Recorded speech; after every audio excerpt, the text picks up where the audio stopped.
Hello everyone, Ashley and Natasha here. Today we'll be discussing graphic novel reviews. When Tom Taylor's father mysteriously disappears, all Tom is left with are his father's comic books.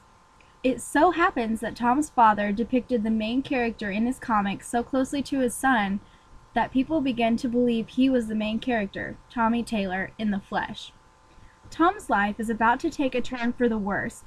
After riding on his father's coattails, going to comic book conventions to promote his comics, Tom soon discovers what his father wrote about in his comics might actually be close to reality. Interested yet? What you just heard was our summary of our graphic novel, The Unwritten, Tommy Taylor and the Bogus Identity, written by Mike Carey and Peter Gross. Well, what do you think? This was a great comic. It fits into two genres. Action and fantasy, right? What was really interesting to me were all the frames. The artwork is very unique and eye-catching. The comic was a real page-turner.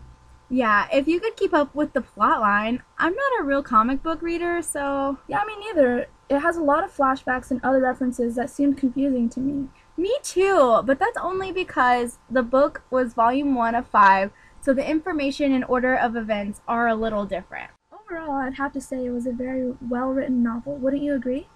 Yeah, I mean, my expectations of the novel before I started reading were not good.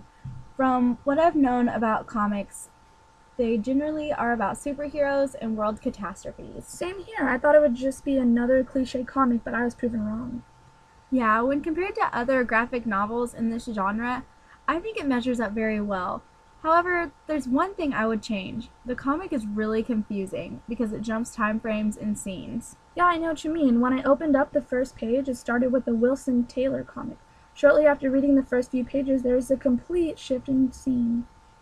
I think the author should have included a rationale paragraph at the beginning of the book, so that way the reader would have knowledge that the comic book was going to switch from scene to scene. After reading the comic, I have a new insight. Comics in general don't all have to be about superheroes. There are many different styles of writing comics. This is a good example of a different style of comic book.